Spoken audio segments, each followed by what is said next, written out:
En esta tarde vamos a reflexionar en torno a la palabra del Señor, como no podía ser de otra manera, ¿no? ¿De qué vamos a hablar? ¿De qué vamos a hablar?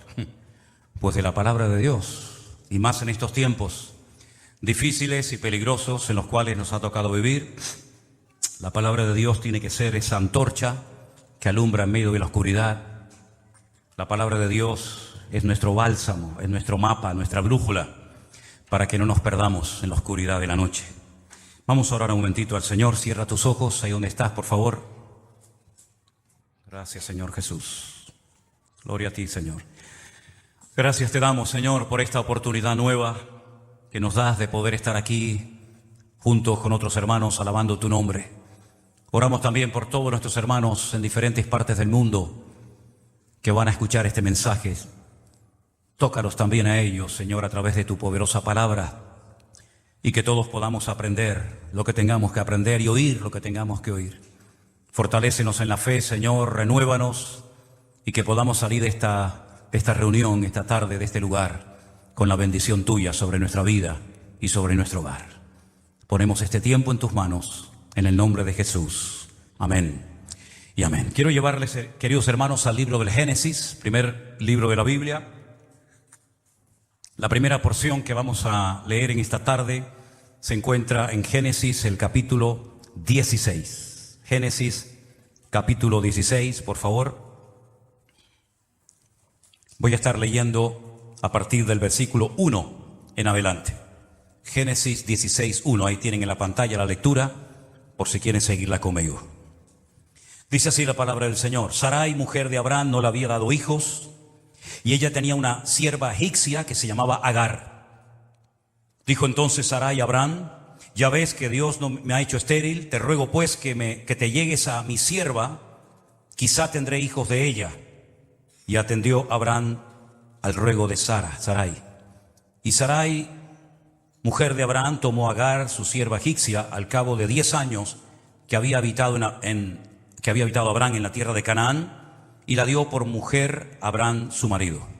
Y él se llegó a Agar, la cual concibió, y cuando vio que había concebido, fíjense el cambio, miraba con desprecio a su señora. Entonces Sarai le dijo a Abraham: mi afrenta sea sobre ti. Yo te di mi sierva por mujer, y viéndose encinta me mira con desprecio. Juzgue el Señor entre tú y yo. Respondió Abraham a Sarai: he aquí tu sierva está en tu mano, haz con ella lo que bien te parezca. Y como Sarai la afligía, ella huyó de su presencia. Y la halló el ángel de Dios junto a una fuente de agua en el desierto, junto a la fuente que está en el camino de Shur. Y le dijo: Agar, sierva de Sarai, ¿de dónde vienes tú y a dónde vas? Ella respondió: huyo de delante de Sarai, mi señora. Y le dijo el ángel de Dios: vuélvete a tu señora y ponte sumisa bajo su mano. Le dijo también el ángel del Señor: multiplicaré tanto tu descendencia que no podrá ser contada a causa de la multitud.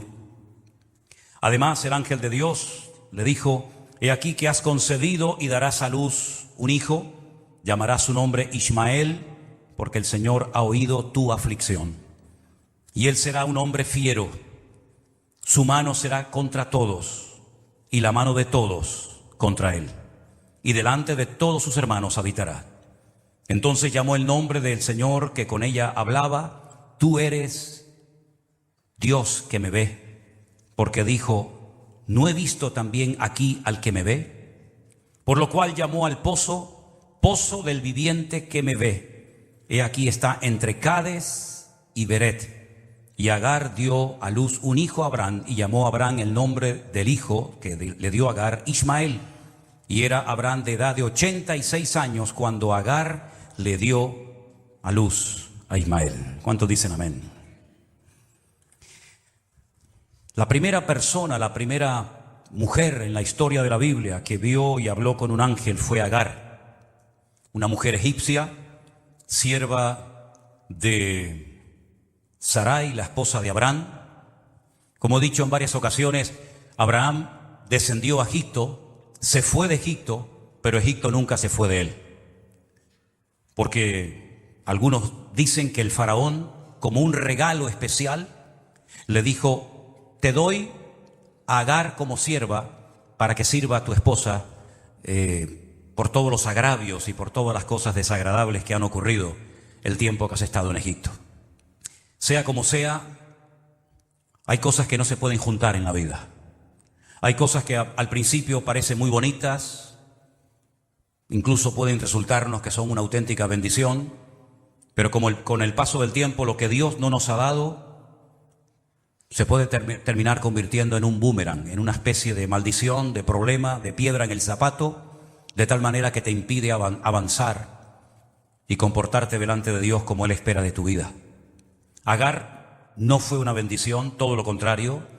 Agar, su corazón era un corazón de mujer pagana, de egipcia, y cuando ella se da cuenta de que ha podido concebir, después de tantos años esperando un hijo en ese matrimonio, pues dice que miraba con desprecio a su señora, a Sarai. La convivencia era insoportable.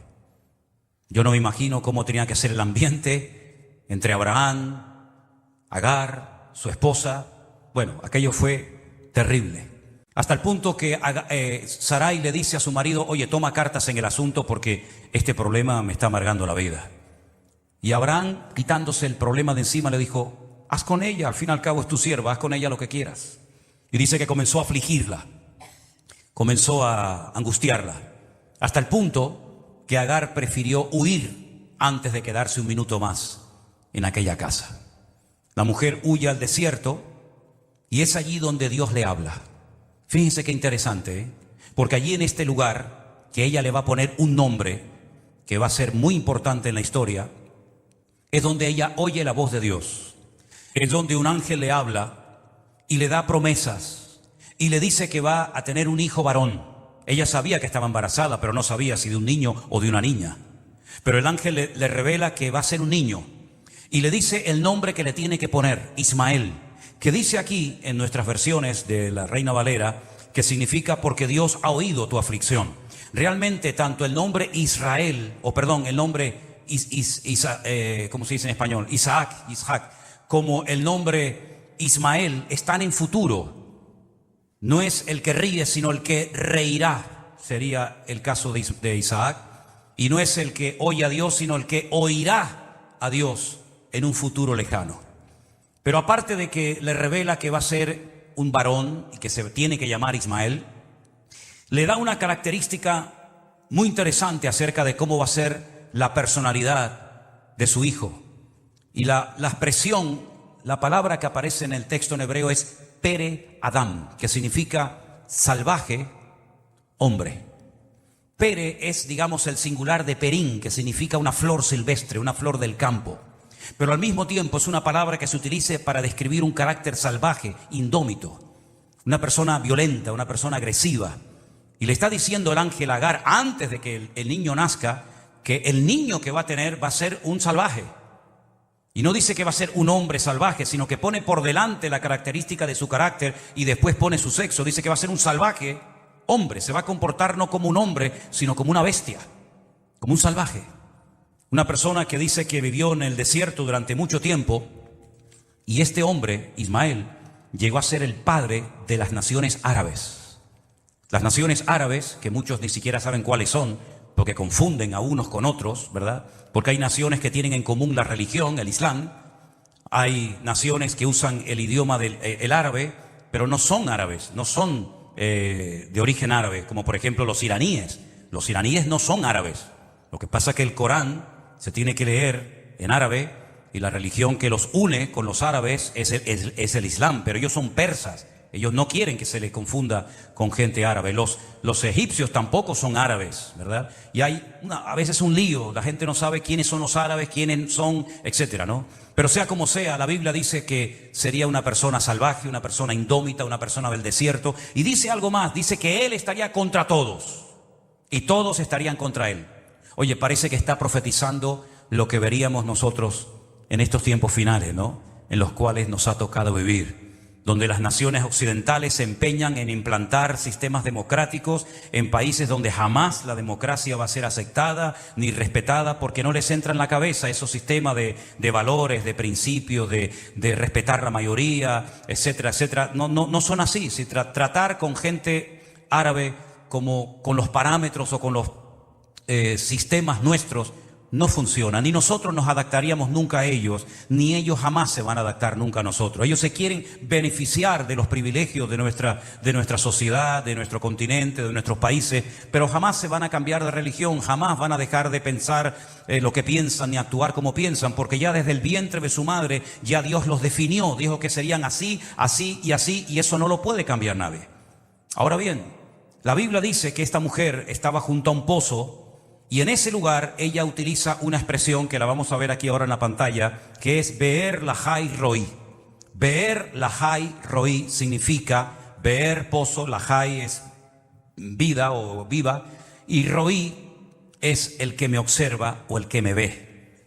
Es interesante notar porque ella utiliza un juego de palabras y ella dice Ata el Roi, Él es el Dios que me ve, Él es el Dios que me observa, Él es el Dios que no me quita la mirada de encima, pero utiliza esa experiencia de descubrir por primera vez en su vida que Dios sabe dónde está y cómo está y por qué ha huido y quién es su ama, etcétera, etcétera, para ponerle a ese pozo, que va a ser muy importante en el futuro, el nombre de Be'er Lahai Roi, el pozo del viviente que me ve. Es interesante porque esta mujer siempre fue una mujer problemática. Y cambiar no es fácil. A veces hay gente que se pega toda la vida en la iglesia y hay áreas y facetas de su vida en las cuales no ha cambiado lo más mínimo. Y a veces hay matrimonios donde ella tiene que terminar aceptándolo a él como es y viceversa, porque hay áreas en las que han pasado muchos años, se han mantenido muchas conversaciones, se ha hablado mucho, se ha pedido consejería, se ha orado, se ha leído la Biblia, pero como que no hay forma de que en ese área este hombre, esta mujer, este hijo, esta persona termine cambiando. Y es que el que hace la obra en nosotros y el que cambia a la gente es el Señor, no son los sermones, no son nuestros consejos. ¿Cuántas veces nos escribe la gente y nos dice, por favor, pastor, deme un consejo, hable con mi esposo, hable con mi hijo, hable con mi hija, hable con este, hable con el otro? Y yo la mayoría de las veces le suelo decir a la gente, mire, escúcheme una cosa, si la persona no quiere cambiar, por mucho que el pastor le diga, por mucho que lea la Biblia, por mucho que vaya a la iglesia, si la persona no quiere renunciar a su voluntad y rendírsela al Señor, el cambio no se va a producir. Porque Dios, como hemos dicho en muchas ocasiones, es un caballero y Él cambia a la persona que quiere cambiar, y Él moldea el carácter de la persona que quiere ser moldeada, y Él transforma la vida más dura y la puede convertir en algo que no tiene nada que ver con lo que ha sido hasta ese momento. Pero nuestra voluntad juega un papel fundamental. Dios nos creó con esa capacidad de poder elegir el bien o el mal. Dios nos creó con la capacidad de tomar decisiones. Algunas veces tomamos buenas decisiones y otras veces malas decisiones. Y las consecuencias, tanto a corto como a largo plazo, nos van a pasar factura. Pero vemos que, por ejemplo, Agar vivió en la casa de un tremendo hombre de Dios, el padre de la fe, el amigo de Dios, nada más y nada menos que Abraham. Un hombre obediente, un hombre que cada vez que Dios le pedía algo, automáticamente, sin pensarlo dos veces, sin cuestionar la orden de Dios, obedecía al Señor. Dejó tierra, dejó padre, dejó amigo, renunció a la herencia, lo dejó absolutamente todo para ir a un lugar que ni siquiera sabía cómo era o dónde estaba. Nunca le hizo ni una sola pregunta a Dios. ¿Y cómo es ese país? ¿Es grande? ¿Es bonito? ¿Tiene agua? ¿No tiene agua? ¿Es montañoso? ¿Cómo es? ¿Dónde está? Nunca le preguntó nada al Señor. Dios le decía sal y él salía. Y Dios le decía sacrifícame a tu hijo sobre un altar, y él coge y lo va a sacrificar. En otras palabras, es un hombre que se caracteriza por la fe y por la obediencia. Bueno, pues nada de esto se le pegó a Agar en todos los años que vivió con él. Nunca. Y Sara también era una mujer de Dios. Fue la primera matriarca del pueblo de Israel. Los dos están enterrados en el mismo lugar. Yo he tenido, gracias al Señor, el privilegio y el honor de poder estar unas cuantas veces delante de la tumba de Abraham y de Sara, en la famosa cueva de Macpela. La palabra Macpela en hebreo significa la cueva de las parejas, ¿verdad? Los judíos dicen que allí está enterrado Adán y Eva. Yo no vi la tumba de Adán y Eva por ninguna parte. Ellos dicen que está allí.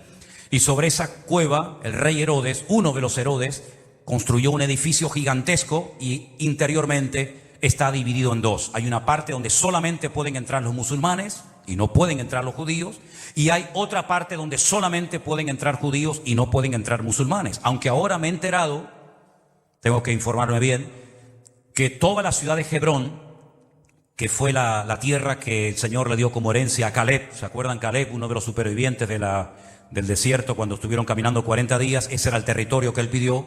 Dice, porque ahí viven los gigantes. Dice, no, viven los gigantes, los hijos de Anac, pero él también se refería a los gigantes de la fe, ¿verdad? Pues en ese lugar me he enterado de que ahora ya no hay musulmanes, que los han echado a todos y que ahora solamente hay colonos judíos. Pero bueno, no estoy muy seguro de eso, me tengo que informar. Sea como sea, ella se dio cuenta que el Dios de Abraham también a ella la observaba. No es que Dios solamente observaba, conocía y atendía y vigilaba de la vida de su señora Sara y de su señor Abraham, sino que ahora ella descubre en este pozo que Dios la ve, que Dios la conoce, y que cuando ella dobla su corazón delante de Dios en aflicción, en una búsqueda sincera, por muy dolido, por muy roto que esté su corazón, Dios le habló a Agar y Dios le mandó un ángel y le dio una promesa maravillosa. Le dijo que la descendencia de Ismael sería tan numerosa que no se podría contar. Y así es. Vemos que la promesa se cumplió al pie de la letra. Los árabes son naciones tremendamente ricas, que podrían poner de rodillas al mundo entero si quisieran. Los árabes son multitudes, son millones y millones y millones de personas. Tienen muchos terrenos, muchos países con miles y miles y miles de metros cuadrados. Y vemos que la promesa que Dios le dio a Agar se cumplió literalmente. Pero quédense con este nombre: Beer Lahai Roi, el pozo del viviente que me ve. Ahora bien, pasó el tiempo y ya el niño nació. Y si damos un salto al capítulo 21 del mismo libro del Génesis, nos vamos a encontrar con algo muy interesante. Así como ella menospreciaba a su señora Sara, porque Sara era estéril, era una señora muy anciana, y ella era joven y se había quedado embarazada de Abraham, de su marido, ahora vamos a ver cómo el hijo también se burla de los demás. Génesis capítulo 21, verso 8 dice: creció el niño y fue destetado. Ismael, ¿verdad? Hizo Abraham gran banquete el día que fue destetado Isaac. Se dan cuenta que en este versículo ya Abraham tiene un nombre diferente. Ya no es Abraham, ahora es Abraham. Ahora Dios le ha cambiado el nombre por razones que ya explicamos en su momento. Y entonces dice que Sara vio que el hijo de Agar, la egipcia, el cual ésta le había dado a luz a Abraham, se burlaba de su hijo Isaac. Ya en la casa no solamente está Abraham, Sara, Agar, Ismael, sino que desde el capítulo 16 al 21 ha nacido otro hijo. Y el hijo que ha nacido se llama Isaac, que es el hijo de Sara y de Abraham, el hijo de la promesa, el que Dios les había prometido dar. Pero Ismael hace lo mismo con su hermanastro que hacía Agar con su señora. Se burlaba, se reía de ella. Hay un refrán que dice de tal palo tal astilla, ¿no? Pues ahora vemos que Ismael se burla de su hermanito más pequeño, de Isaac. Por tanto, le dijo a Abraham: echa a esta sierva y a su hijo, porque el hijo de esta sierva no ha de heredar con Isaac mi hijo. Ya el ambiente era insoportable. Si ya era difícil la convivencia antes del nacimiento de Ismael, imagínense ahora con cada una de estas mujeres, cada una con un hijo. Este dicho le pareció grave en gran manera a Abraham a causa de su hijo. Al fin y al cabo, Abraham amaba también a Ismael, era su hijo, su primogénito. Entonces Dios le dijo a Abraham: no te parezca grave a causa del muchacho y de tu sierva. En todo lo que te dijere Sara, oye su voz, porque en Isaac te será llamada descendencia. Abraham toma una determinación tremenda y vamos a leerla a continuación. También del hijo de la sierva haré una nación, porque es tu descendiente. Abraham se levantó muy de mañana. Esta es una característica que a mí me llama mucho la atención de Abraham. Cada vez que Dios le da una orden a Abraham, no espera levantarse tarde, no dice, bueno, ya lo haré. otro día, como algunos, ¿no? Que le dice, oye, ¿puedes recoger eso? Sí, ya voy. Y el voy nunca vino. Abraham, cada vez que recibe una orden importante de Dios, se levanta muy temprano a la mañana, como diciendo, cuanto antes la cumpla, mejor. Y ahora dice que se levanta muy temprano a la mañana, tomó pan y un odre de agua, se lo dio a Agar poniéndolo sobre su hombro y le entregó al muchacho y la despidió. Con pan y agua, hermano, no le dio ni una moneda, ni un centavo le dio. Lo mandó con agua y pan, nada más. Ella salió y anduvo errante por el desierto de Beer-sheba. Lógicamente le faltó el agua del odre, echó al muchacho debajo de un arbusto y se fue y se sentó enfrente a distancia de un tiro de arco porque decía, no veré cuando el muchacho muera. Y cuando ella se sentó enfrente, el muchacho alzó su voz y lloró. Y ahora miren lo que pasa. Y oyó Dios la voz del muchacho. Y otra vez aparece otro ángel. El ángel de Dios llamó a Agar desde el cielo y le dijo, ¿qué tienes, Agar? No temas, porque Dios ha oído la voz del muchacho en donde está. Levántate, alza al muchacho y sosténlo con tu mano, porque yo haré de él una gran nación. Otra vez le vuelve a recordar lo que ya le había dicho, que de la descendencia de Ismael vendría una gran nación. Entonces Dios le abrió los ojos y vio una fuente de agua y fue y llenó el odre de agua y dio a beber al muchacho. Y Dios estaba con el muchacho y creció y habitó en el desierto y fue tirador de arco. Fue un cazador.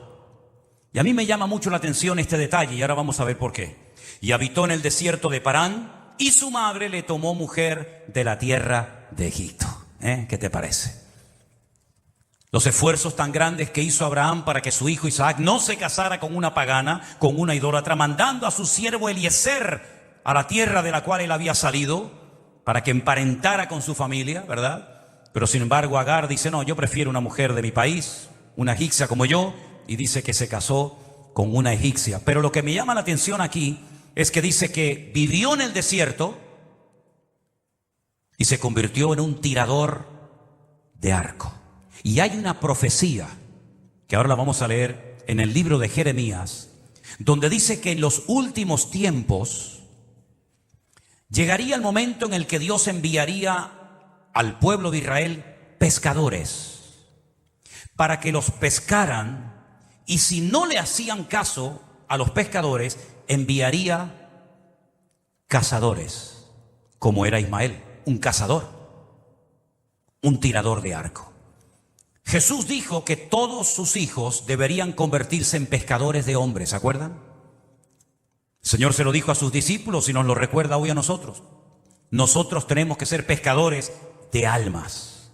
Y yo conocí hace muchos años a ministerios que se dedicaban a almacenar comida, ropa, dinero y a motivar a los judíos que vivían en aquel tiempo en Alemania, en Italia, en Luxemburgo, en Bélgica, es decir, en todos los países europeos. Los motivaban y les ayudaban económicamente, e incluso conocí un ministerio hace muchos años que habían recibido una palabra de parte del Señor de que algún día saldrían millones de judíos de Rusia, cosa que era impensable en aquellos días. Nadie salía de Rusia. Era un país herméticamente cerrado. Y de la parte de Alemania comunista, pues igual. Pero ellos estaban preparándose, y conocimos en Italia un ministerio que tenían camas y cocinas y lavadoras, porque querían recibir a los hermanos, a los judíos que vendrían de Rusia, y después ayudarlos económicamente con ropa, con dinero, para que pudieran irse a Israel a vivir. Y eso te hablo hace más de 40 años. Lo que te estoy contando. Y algunos decían, esta gente está loca, los judíos nunca van a salir de Rusia. Sin embargo, claro que salieron de Rusia, salieron millones. Hasta el punto que llegó un momento en el que en Israel se hablaba más ruso que hebreo, porque vinieron millones de rusos de la Unión Soviética huyendo y se fueron a Israel a vivir. Y hay millones, hay días que cuando uno va por la calle lo único que oye es hablar en ruso, de la cantidad de gente que vino de ese país.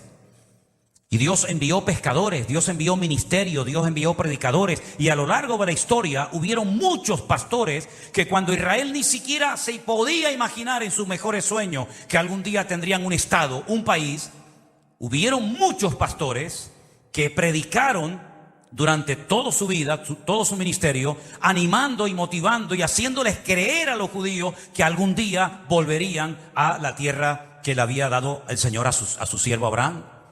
Los judíos habían perdido la esperanza de que algún día tendrían un país, hasta el punto que muchos millonarios judíos pensaron en comprar enormes extensiones de terreno en África y hacer el Estado de Israel en el continente africano, porque veían imposible que pudieran volver a su tierra y que Jerusalén fuera la capital eterna del Estado de Israel.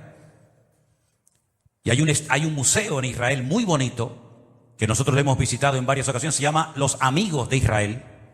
Los Amigos de Israel, donde aparece la biografía y la historia de muchos pastores que creyeron que Israel algún día se volvería a levantar como país y que estarían ahí. Y esos son los pescadores de los cuales habla la Biblia. Pero en Jeremías capítulo 16, verso 16, miren qué palabras tan interesantes. He aquí que yo envío muchos pescadores, dice el Señor. Muchos hermanos, muchos creyentes, muchos ministerios, y los pescarán. Y después enviaré muchos cazadores y los cazarán por todo monte y por todo collado y por las cavernas de los peñascos. Y es lo que está pasando. Es lo que está pasando. ¿Cuántos miles y miles, por no decir millones de personas, se han levantado así, de la noche a la mañana, con un odio terrible contra los judíos, ¿verdad? Personas en Escocia, en Alemania, en España, en Italia, en Copenhague, como veía hoy una manifestación tremenda, en el mismo Estados Unidos.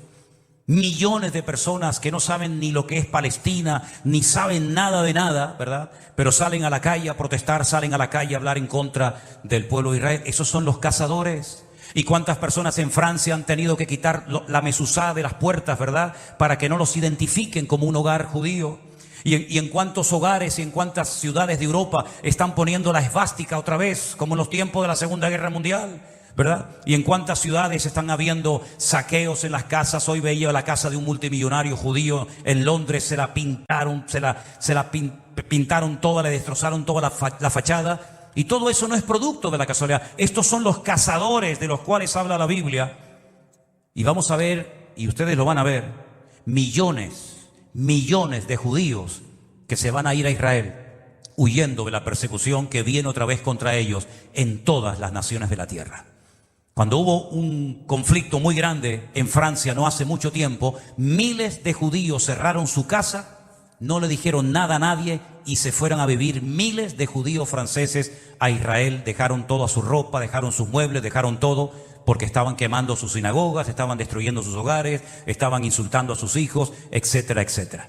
Hace unos días un señor mayor, apoyando al Estado de Israel con una bandera, fue golpeado, cayó muerto al suelo.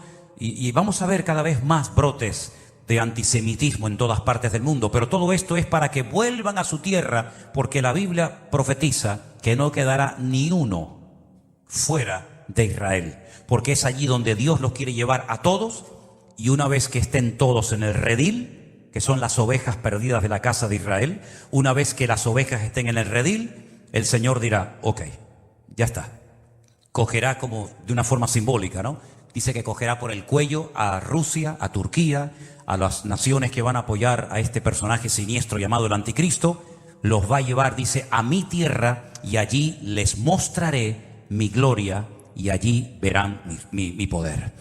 Así que si ustedes quieren saber cuánto tiempo falta para el final de los tiempos o cuánto tiempo falta en esta cuenta regresiva que ya comenzó el día 7 de octubre, ya no hay marcha atrás, ya no hay marcha atrás, ya Europa no va a ser la misma, Oriente Medio no va a ser lo mismo, Israel jamás volverá a ser lo que fue, todo ha cambiado de la noche a la mañana. Hoy empezó no abiertamente, pero ya es oficial que ha entrado en guerra con Hezbollah, que es un grupo terrorista terrible en el norte de Israel. Ya ha habido muertos, ya han habido bombardeos, hay 250.000 personas evacuadas de todo Israel que se han ido a otras zonas. Pero fíjense lo curioso, que los han mandado a la otra punta del país, a Eilat, allí en la puntita, cerca del Mar Rojo, y entonces los hutíes, que son los que están apoyando los iraníes con material tremendo, pues ya han comenzado a bombardear, ¿verdad?, a todos los que huyeron de los kibutzim, para salvar la vida, y en este momento hay 5 frentes abiertos dentro y fuera de Israel peleando en diferentes zonas. Los pescadores ya hicieron su trabajo, ahora les toca el tiempo a los cazadores y millones de judíos. Y ahora entiendo por qué durante años yo viajaba a Israel y a veces íbamos por la carretera y veíamos ciudades enteras con colegios, con parques, con plazas, con edificios, con las avenidas, y no había ni un solo habitante. Ciudades, digamos, fantasmas, ciudades que estaban como una especie de unas vallas. No había ni una sola persona viviendo dentro. Y yo cuando preguntaba decía, pero esta ciudad, ¿para qué la hicieron si no vive nadie? Dice, ya se llenará. Ya se llenará. Hay miles y miles de casas que se levantaron porque sabían que tarde o temprano los cazadores le amargarían la vida a ellos y tendrían que volver al pueblo de Israel. Todo se está cumpliendo literalmente. Aquí nada es casualidad y nada es producto de la coincidencia, sino que Dios tiene todo bajo su control. Ahora bien, llegó el momento cuando el papá de los 2 muchachos tiene que morir. Sara murió antes que Abraham y fue enterrada en una cueva en la ciudad de Hebrón que Abraham compró. Pero en esa misma cueva, dice la Biblia, en el capítulo 25, no tienen prisa, ¿no? ¿O tienen mucha prisa ustedes hoy? ¿No tienen prisa? No, si tienen prisa se pueden marchar, no hay problema, ¿eh? Yo como sé que me están viendo miles de gentes ahí. En el capítulo 25 vemos que el viejo se muere. Ya Abraham no está. Quédense con el dato de que Ismael hacía años que había sido expulsado de la casa y no había visto más a su hermanastro Isaac. Pero miren lo que pasa en el funeral. Ustedes saben que en los funerales pasan cosas muy interesantes. Cuando se murió mi madre hace unos meses, yo me encontré allí con familiares míos que hacía años que ni veía y ni nos hablábamos. Y llegamos allí, y allí estaba la vieja de cuerpo presente, y allí empezaron todos con besos y abrazos, y salimos a comer. Y yo digo, si mi madre se levantara y viera esto, se cae otra vez de un patatús y se muere. ¿Qué te parece? En los funerales se encuentran vecinos, se encuentran amigos, en los funerales se encuentran personas que hacía años que no se veían, y es lo mismo que ocurrió en el capítulo 25 del libro del Génesis. Estos fueron los días que vivió Abraham, 175 años. Exhaló su espíritu y murió Abraham en buena vejez, anciano, lleno de años, y fue unido a su pueblo. ¿Quién lo enterró? ¿Lo pueden leer? Isaac e Ismael, sus hijos, en la cueva de Macpela, en la heredad de Efrón, hijo de Zoar Eteo, que está enfrente de Manre. Pero fíjense que en la Biblia no hay casualidad. El orden de las palabras, el orden de los nombres tiene también una explicación. El hijo mayor había sido el primero, Ismael. Y el segundo, ¿quién era? Isaac. Pero en esta ocasión, en el verso 9, dice que lo sepultaron Isaac e Ismael. Ya las cosas han cambiado. Es como cuando empiezan a viajar Bernabé y Pablo, los viajes misioneros.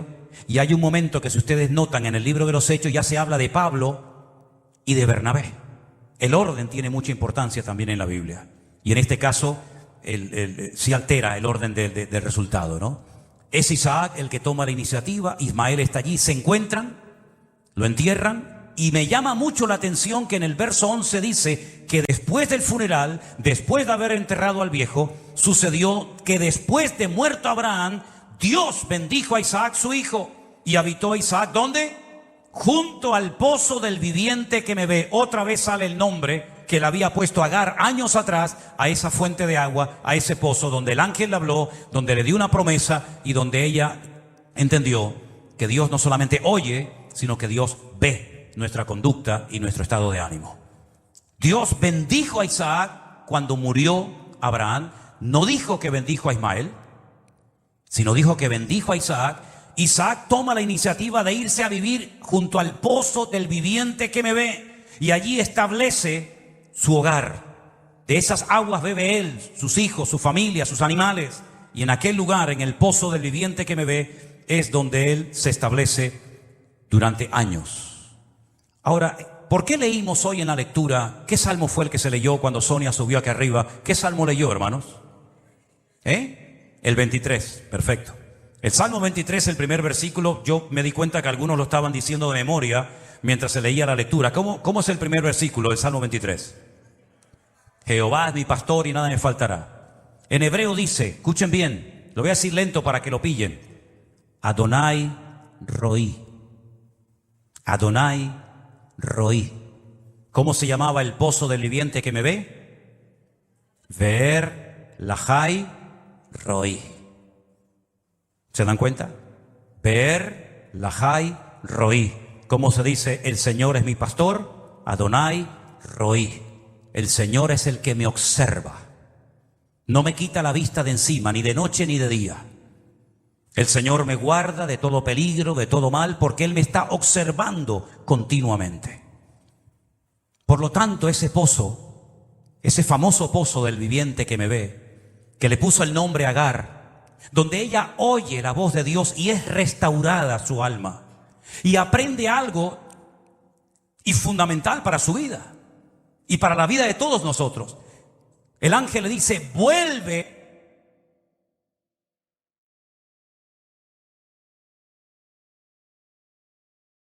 ¿Dónde aprendió? ¿Dónde se le dijo que tenía que volver y sujetarse a su señora? En el pozo del viviente que me ve. Allí recibió palabra, allí fue consolada su corazón, su alma, allí aprendió a someterse, a sujetarse, allí recibió promesas para el futuro de su hijo, etcétera, etcétera. Ahora Isaac, cuando entierra a su padre, se va a vivir al lado del mismo pozo del viviente que me ve, y es allí donde él se establece, y es allí donde él cría a su familia, y es allí donde bebe agua, porque dice la Biblia, el que cree en mí, aunque esté muerto vivirá, y el que cree en mí, de su interior correrán ríos de agua viva. Recuerden que fue junto a un pozo que el Señor Jesucristo le dijo a una mujer, en este caso no a Agar, en este caso a la samaritana, si tú conocieras el don de Dios, le pedirías que te diera agua viva, porque todos los que beban de este agua volverán a tener sed, pero el que bebe de mi agua nunca más volverá a tener sed. Pablo hace una analogía. Una analogía es una comparación entre una cosa y otra, que aparentemente no guarda ninguna relación. La pueden ver en Gálatas capítulo 5, cuando él habla de Agar, lo que representa, lo que simboliza Agar y lo que representa Sara. Los hijos que tuvieron cada una de ellas, como uno representa una cosa y otro representa otra cosa. Dos estilos, dos modelos de vida completamente diferentes. Esa analogía muy interesante, ya digo, aparece en Gálatas capítulo 5. Pero es en este lugar donde el Señor consoló a aquella mujer. Es en este lugar donde Isaac puede descansar después de la pérdida de su padre. Pero hay un detalle más, y es el último que les quiero aportar. En el mismo libro del Génesis, el capítulo 24 dice que Isaac venía del pozo del viviente que me ve, porque él habitaba en el Negev. El Negev es la parte sur de Israel, la parte desértica. Y había salido Isaac a meditar al campo a la hora de la tarde.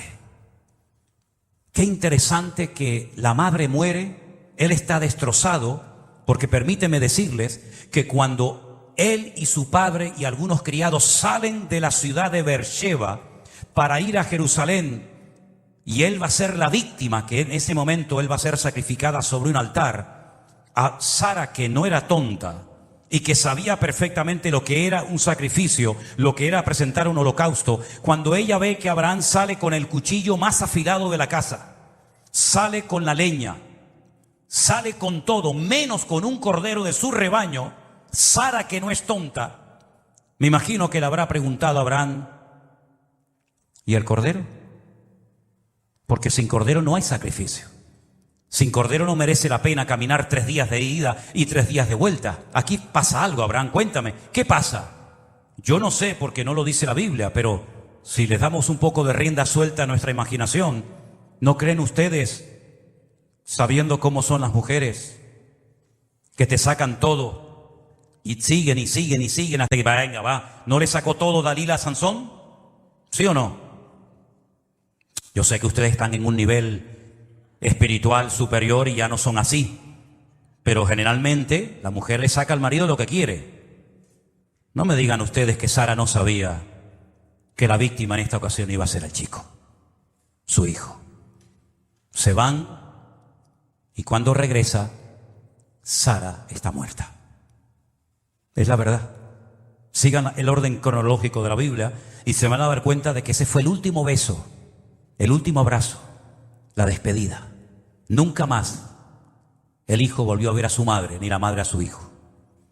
Sabía que su hijo no iba a volver, porque Dios se lo había pedido en sacrificio a su marido. Y ella se murió tal vez de pena, con el corazón roto y dolorido. Pero si esa es la voluntad de Dios, yo entrego a mi hijo como sacrificio para el Señor. Y cuando Isaac vuelve, se da cuenta de que la mamá está muerta. Y entonces él lo ves melancólico, lo ves triste, lo ves mal, se va al desierto y dice que se va junto al pozo del viviente que me ve. Qué cosa tan interesante, hermanos. Porque allí fue donde una mujer rota, allí fue donde una mujer que huyó de la casa de Abraham, allí fue donde oyó palabra. Allí fue donde fue consolada, allí fue donde recibió una promesa y probablemente él, sabiendo toda esta historia, se va al mismo lugar, junto al mismo pozo del viviente que me ve, para que Dios me anime, para que Dios me consuele, para que Dios traiga una alegría a mi vida. Y ya creo que se la trajo, porque dice la Biblia que mientras meditaba junto al pozo del viviente que me ve, Beer Lahai Roí, dice que al alzar la mirada, dice que vio una caravana de camellos que venían hacia él y de repente se da cuenta de que viene en uno de esos camellos montado el criado, el hombre de confianza de su padre Abraham, Eliezer, y le dice: vengo a presentarte a tu esposa. Y entonces dice que la vio, se consoló y se casó con ella. Y todos sabemos el resto de la historia. La cantidad de cosas que ocurrieron al lado de ese pozo, consuelo, palabra, promesas, una esposa para Isaac, agua para los animales. ¿Cuántas cosas pueden ocurrir si nos ponemos en el lugar indicado, bajo la cobertura indicada de parte del Señor? Dios es nuestro roí, Dios es el que nos ve, es nuestro pastor. Y si tu corazón como madre, como padre, como esposa o como lo que seas, está roto, está dolorido, el Señor hoy te puede renovar las fuerzas. Porque ya no tenemos que ir a las aguas de un pozo, sino Él dice: venid a mí, los trabajados y cargados, que yo os haré descansar. Porque Él es nuestro pozo de agua viva. Cuando tenemos sed, Él es el agua. Cuando tenemos falta de gozo, de alegría, Él es nuestro gozo, Él es nuestra paz, Él es nuestra victoria, Él es nuestro pastor, Él es todo para cada uno de nosotros. Pero hay que ir allí, hay que acercarse a Él. Como se acercaban los enfermos cuando venían de lejanas tierras, porque sabían que Él los sanaba, Él los libertaba y Él les transformaba la vida. Y si tú hoy has venido a este lugar, o estás ahí en tu casa escuchando este mensaje, quiero decirles a todos ustedes que tenemos al Señor Jesucristo a nuestro lado. Y Él tiene tantas bendiciones para cada uno de nosotros. Sara perdió una criada. Agar, por poco, destroza su vida, convirtiéndose en una prófuga, huyendo toda la vida, hasta que descubrió que no hay que huir. Lo que hay es que someterse y sujetarse, porque allí es donde hay la bendición de Dios. Y nosotros nos sujetamos voluntariamente y nos ponemos bajo la cobertura de nuestro Dios, porque es el único que puede traer consuelo a nuestra alma. Amén, hermanos. Estamos viviendo tiempos difíciles. No sé hasta cuándo nos va a permitir el Señor ver. Estas mismas palabras las dije hace unos días en Italia cuando estuve allí predicando en la iglesia del pastor Antonio. No sé hasta dónde el Señor nos va a permitir ver. No sé si vamos a poder ver otras profecías que sabemos que se tienen que cumplir con nuestros propios ojos. No lo sé. Solamente le pido al Señor que en este momento de nuestras vidas no nos falle la fe y seamos fieles al Señor. Porque una cosa es cuando uno tal vez es joven, ¿no? Cuando uno tal vez tiene fuerza física, ¿verdad? Pero la palabra de Dios nos enseña que aunque la vida nos va desgastando y vamos envejeciendo, el Señor nunca desampara a sus justos. Amén, hermanos. Y Él renueva la fuerza de los que están cansados. Y hemos cantado hoy: diga al débil, fuerte soy. Acércate al pozo, acércate a Cristo, que Él tiene aguas para saciar la sed de tu alma y de tu corazón. Amén, hermanos. Cierra tus ojos, por favor, en esta tarde. Aleluya. Gracias, oh Dios. Bendito sea nuestro buen Dios. A Él le damos hoy toda la gloria